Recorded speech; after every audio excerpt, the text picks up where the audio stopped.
It's easy to say you're going to change your life in the new year, but it's much harder to do it. So we called in life coach Mike Bayer, who you know from his frequent appearances on Dr. Phil.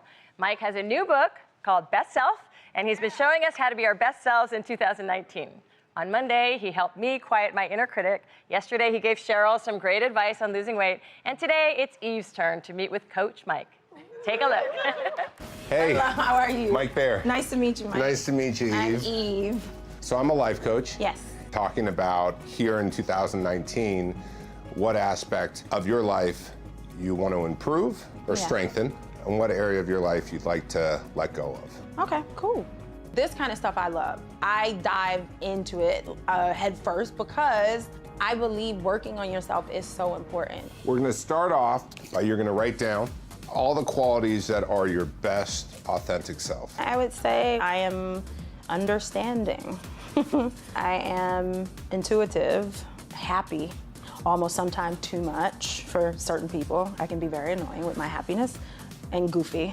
This is who you authentically are. Yeah. And so next, what I want you to do is draw her. So Mike asked me to draw my best self, which my drawing's terrible, but I like who I came up with, and her name is Aurora, like the Aurora Lights, because I believe that she is a brilliant, incredible human being like the lights. Okay, and how often would you say you're in this place in your life? Most of the time.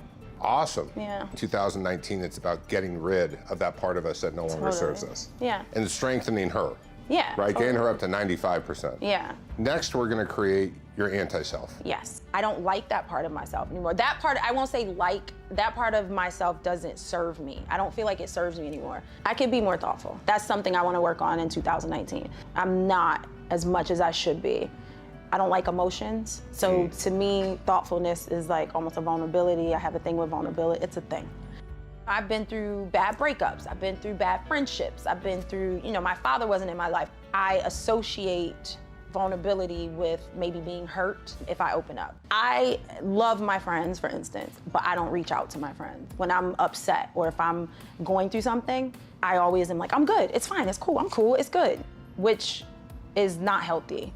Do you get vulnerable in your relationships? Not as much as I should. Like, my friends don't take me personally, like people who really know me, because they know how I am. It's not right. I should reach out and I should tell them I love them and miss them, but I don't. Anti-self, let's say there's a character inside of you that's like, they know me. Yeah. I don't feel like it. That thing, let's draw her. Okay. She's not as excited.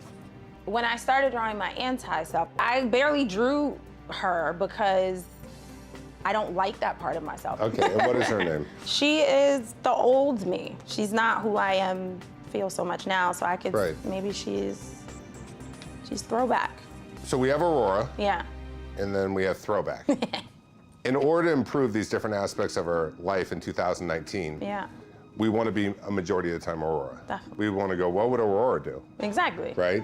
Being more vulnerable. Like, I'm on this show and I am very vulnerable and open about a lot of the things that I talk about. But when it comes to one-on-one intimacy, that is scary to me. Where it doesn't feel safe. No.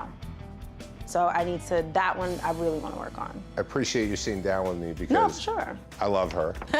She's amazing. No, but I mean, the truth is, if you stay in this place, I know you'll be more vulnerable. I've never done an exercise like that. For me, seeing it visually and drawing these characters and naming them, it'll definitely help me work on the things that I want more in my life. Thank you. Thank you. It's nice to meet you. Nice to meet you as well.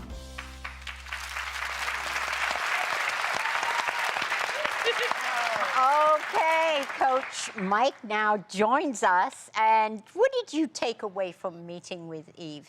It was so much fun working with Eve because she's so honest. To be able to put out there and say, I need to be more thoughtful in my relationships, that's courageous. It's actually being vulnerable. So I really appreciate that about you. Thank you so much. I enjoyed drawing. I said that to you, and I said obviously in the package that I enjoyed drawing those two selves because you don't think about yourself that deeply without putting it down. But I remember, like, when I was going in, I was like, he is not gonna make me cry. He's not gonna make me cry. I'm not crying. But thank you. It was such a great exercise. Thank you. Yeah.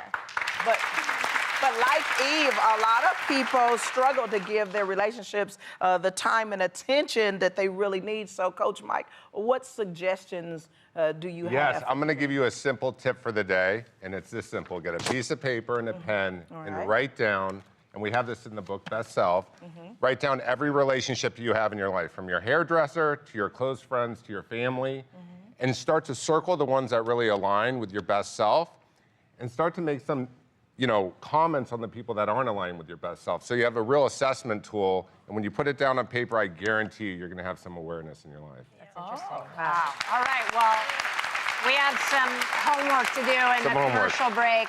Mike Bayer, thank you so much for being here. Mike's book, Best Self, Be You, Only Better, is in stores now, and everyone in our studio audience is going home with a copy. For your chance to win the book at home, go to thetalk.com/giveaways. You can see Mike on today's episode of Dr. Phil, and he'll be back tomorrow working with Sharon.